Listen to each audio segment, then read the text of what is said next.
Hello everyone, welcome to Shri academy. आज की class में हम लोग food where does it come from chapter को कवर करेंगे।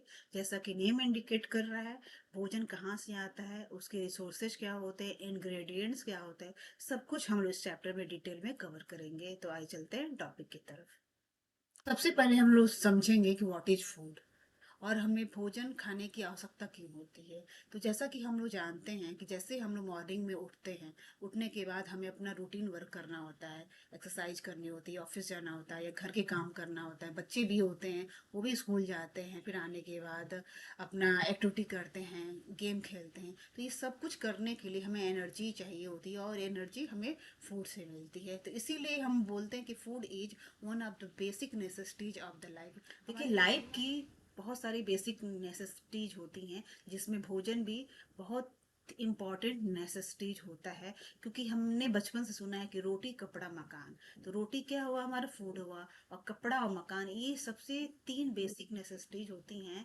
जिनके बिना एक जीवन सर्वाइवल पॉसिबल नहीं होता है। और हमें ये फूड जो होते हैं, उनमें बहुत सारे न्यूट्रिएंट्स होते हैं जो हमारे बॉडी के लिए ग्रोथ प्रोवाइड करता है, उनको रिपेयर करता है। और बॉडी में बहुत सारे टिश्यूज होते हैं, उनको मेंटेन करता है। और वाइटल जो प्रोसेस हम लोग करते हैं दिन में, जैसा कि हम सुबह से उठते हैं, अपने रूटीन को प्रोसेस करते हैं, फिर रात तक, मॉर्निंग टू नाइट, हम अपना जो भी रूटीन फॉलो करते हैं, वो सारी एनर्जी हमें फूड से मिलती है। इसीलिए फूड मतलब मोस्ट इम्पॉर्टेंट थिंग है हमारे बॉडी को चलाने के लिए, अपनी दिनचर्या को पूरी करने के लिए, और लाइफ में जो भी हमारे गोल्स हैं उसको अचीव करने के लिए भोजन या फूड मोस्ट इम्पॉर्टेंट थिंग। तो इसीलिए बोला जाता है कि एक जो भी ह्यूमन है, एनिमल्स हैं, स्पेशली अगर मैं ह्यूमन की बात करूं, तो उन्हें एक बैलेंस डाइट लेना चाहिए जिसमें सारे न्यूट्रिएंट्स हों। न्यूट्रिएंट्स की बात करें, जैसे प्रोटीन है, विटामिन है, मिनरल्स हो, वो पूरे एक फूड में एक बैलेंस डाइट होना चाहिए, जो कि मेरे बॉडी को रिपेयर भी करे, मेंटेन भी करे, और हमारे एज के अकॉर्डिंग हमें एनर्जी भी दे, जिससे हम अपनी सारी जो रूटीन वर्क है उसको बहुत अच्छे से अचीव कर सकें। अब हम लोग देख लेते हैं कि फूड वैरायटी क्या होता है। जैसा कि हम जानते हैं कि हमारा देश बहुत वर्सेटाइल देश है, तो हमारे अलग अलग कल्चर है। उस कल्चर के अकॉर्डिंग हमारा खाना भी होता है, रहन सहन भी होता है, बोली भी होता है। तो हमारा हर देश बहुत वर्सेटाइल है। तो साउथ इंडिया में साउथ इंडियन फूड बनाए जाते हैं, नॉर्थ इंडिया में उनका फूड अलग है, हम जो यूपी बिहार हैं उनका फूड अलग होता है। बट मोस्ट ऑफ द जो जो कल्चर है, उसमें सारी जो चीज़ें जो कंबाइन होकर सब लोग यूज करते हैं, उसकी आज हम लोग बात करेंगे। तो सबसे ज़्यादा अगर हम लोग यूज करते हैं अपने खाने में, तो वेजिटेबल्स। वेजिटेबल में जैसे पत्तेदार सब्जियां भी होती हैं, आलू गोभी प्याज भी हम लोग बहुत ज़्यादा उसको यूज करते हैं, जो सारी सब्जियों को बनाने में यूज होता है। वेजिटेबल में ग्रीन वेजिटेबल है, ठीक है, और बाकी अदर्स भी वेजिटेबल होती हैं जो ग्रीन वेजिटेबल्स के अलावा भी होती हैं। फ्रूट है, वो हम लोग अपने खाने में बहुत सारा यूज करते हैं, क्योंकि हमें विटामिन और मिनरल्स फ्रूट से मिलते हैं। ग्रेन्स में अगर बात की जाए, तो हमारे खाने में देखिए, ग्रेन ज़्यादा, ग्रेन का भी हम लोग काफ़ी ज़्यादा उपयोग करते हैं। जो जो भी हमारा रोटी है, चावल है, दाल है, ये क्या है, ग्रेन्स है। डेयरी प्रोडक्ट की बात करें तो दूध, दही, मलाई, घी, ये डेयरी प्रोडक्ट में आ जाते हैं। प्रोटीन फूड में अगर हम बात करें, तो अंडा है, मांस है, ये क्या है, प्रोटीन के रिसोर्सेज हैं। तो मोस्ट ऑफ द ये जो पांचों आइटम्स जो मैंने अभी डिस्कस किया है, ये सारी चीज़ें मतलब एक, आप देश के किसी भी कोने में रहें, ये इसको कहीं ना कहीं इसको हम लोग ज्यादा से ज्यादा यूज करते हैं अपने डाइट में। अब हम लोग बात करेंगे food items and their ingredients. जैसे मतलब जो भी फूड हम बनाते हैं, तो उनका क्या क्या यूज करके हम लोग बनाते हैं। तो सबसे पहले अगर हम लोग बात करें कि रोटी हम बनाते हैं, रोटी खाते हैं, तो उसमें क्या क्या यूज होता है, इंग्रेडिएंट्स क्या होता है। तो आटा होता है, गेहूं होता है, गेहूं को धुल के सुखा के उसको आटा पीसा जाता है, तो वो आटा बन जाता है। फिर उसमें आटे में हम लोग पानी मिला के उसका डो तैयार करते हैं, उसको हाथ से गूंथते हैं, फिर इसको बेल के फिर हम लोग गैस पे तवे पे सेकते हैं, तो हमारा रोटी प्रिपेयर हो गया। तो इंग्रेडिएंट्स क्या हुआ रोटी का, जिससे रोटी डो तैयार हुआ, वो हुआ आटा हुआ, जो कि गेहूं से आया पीस के, और उसके बाद हमने वाटर मिलाया, तो वो आटा हुआ।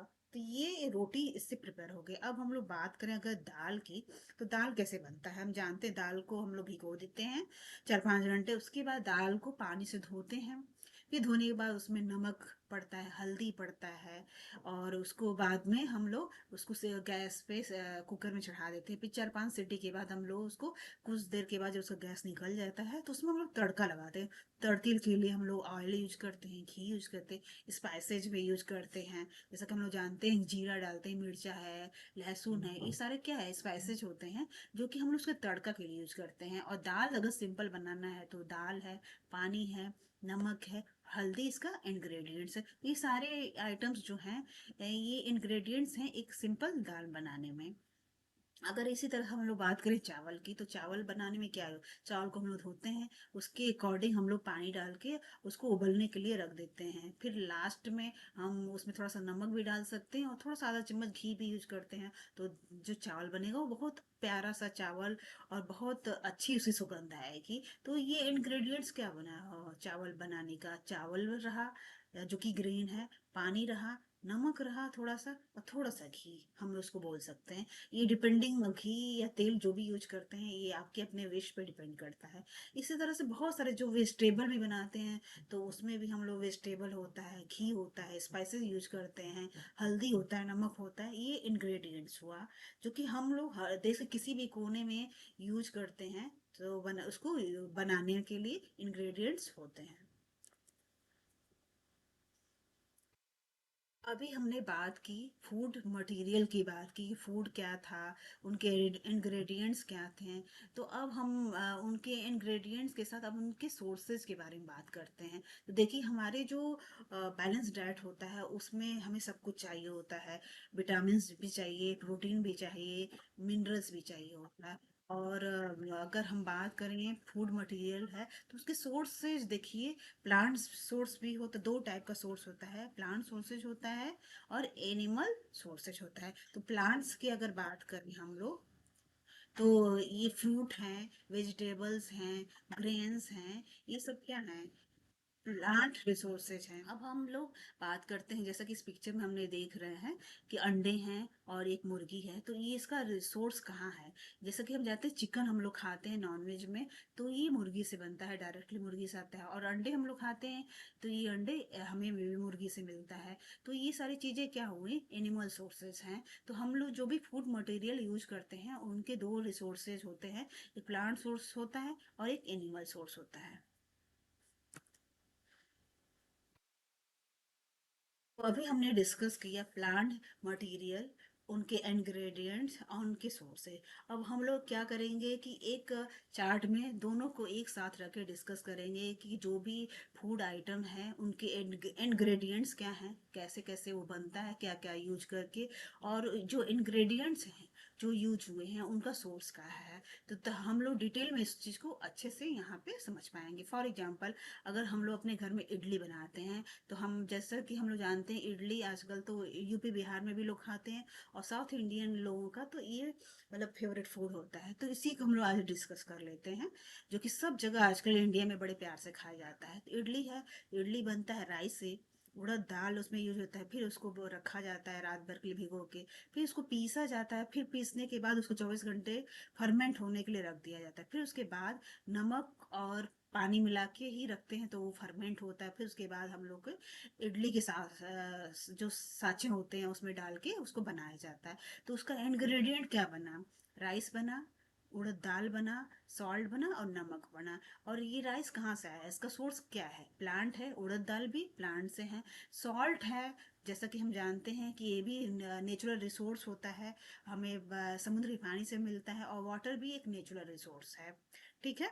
तो दोनों जो ये चीजें क्या है, राइस और उड़द दाल प्लांट्स, प्लांट रिसोर्स है इसका। बाकी ये जो सॉल्ट वाटर है नेचुरल रिसोर्स होता है। चिकन करी की बात की जाए तो चिकन में अगर चिकन करी कोई बनाता है, अगर हम वेजिट यहाँ पे हमने वेजिटेरियन फूड का एग्जांपल लिया, अब हम नॉन वेजिटेरियन की बात कर रहे हैं। तो चिकन करी कोई बना रहा है तो चिकन उसमें यूज होगा, जो चिकन उसको काट काट के धुल के साफ, उसमें स्पाइसेस बहुत सारे यूज होते हैं, ऑयल या घी, वाटर, ये सारी चीजें यूज। तो चिकन क्या हुआ, एनिमल सोर्स हो गया। स्पाइसेस क्या होता है, ये भी प्लांट सोर्स होता है। जो भी हमें मसाले मिलते हैं वो कहाँ से आते हैं, ये भी प्लांट ही होता है। ऑयल और घी जो भी अभी प्लांट से भी आते हैं और एनिमल से, दोनों से यूज कर सकते हैं। ठीक है। क्योंकि जैसे ऑयल है तो सीड से होता है, जैसे मस्टर्ड ऑयल है, सनफ्लावर ऑयल है, तो ये कहाँ से है? इसका सोर्स क्या है? प्लांट है। और घी क्या है? एनिमल रिसोर्स है, क्योंकि देखिए हमारा जो भी गाय होती है, भैंस होती है, उसके दूध को हम लेते हैं, फिर दूध से दही जमता है, फिर उसकी मलाई निकालते हैं, फिर मलाई को बाद में हम लोग उसको यूज करके घीट करके कढ़ाई में उसका घी निकालते हैं। तो ऑयल जो भी मोस्टली जो भी हम ऑयल घी का जो रिसोर्स है वो प्लांट और एनिमल बोथ दोनों हो सकते हैं। स्पाइसेस जो होती हैं वो हम लोग जानते ही हैं कि प्लांट्स होता है, चिकन जो हुआ एनिमल हुआ।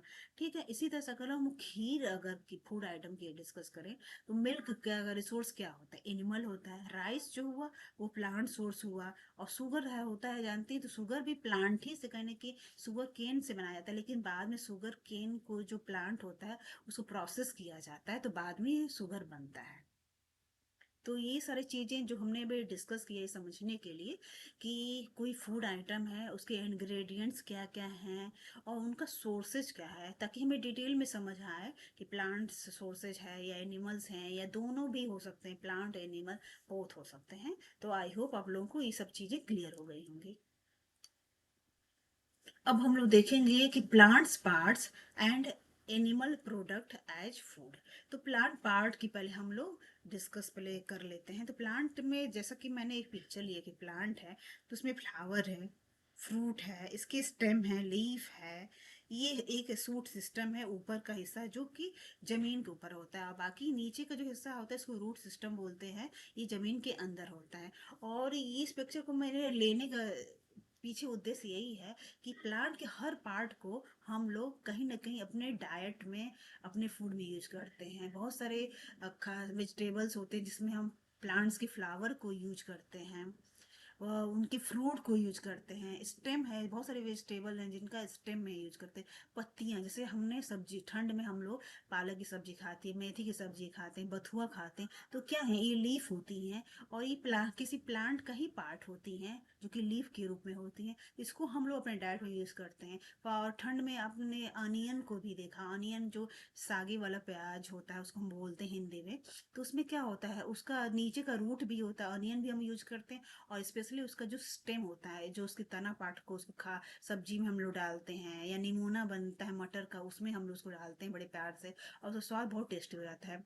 बहुत सारे फ्लावर्स जैसे होता है कि कुछ कुछ सब्जियां ऐसी होती हैं जिनके फ्लावर का भी पकौड़ा बनाया जाता है। और फ्रूट का मतलब जैसे मान लीजिए हमारे आसपास क्या होता है, टमाटर होता है, और मिर्ची की अगर पेड़ आप आसपास बहुत आप लोगों ने देखा हो तो मिर्चा भी क्या एक तरह से किसी प्लांट का फ्रूट ही पार्ट होता है। टमाटर है, तो ये सब क्या है, हम एक प्लांट का एक फ्रूट पार्ट को यूज कर रहे हैं खाने में।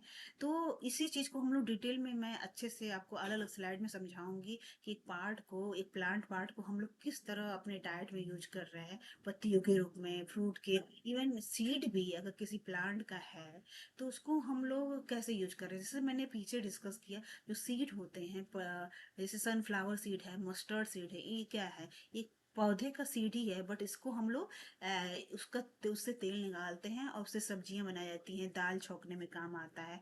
तो हम अपने कहीं ना कहीं फूड में इसको यूज कर रहे हैं।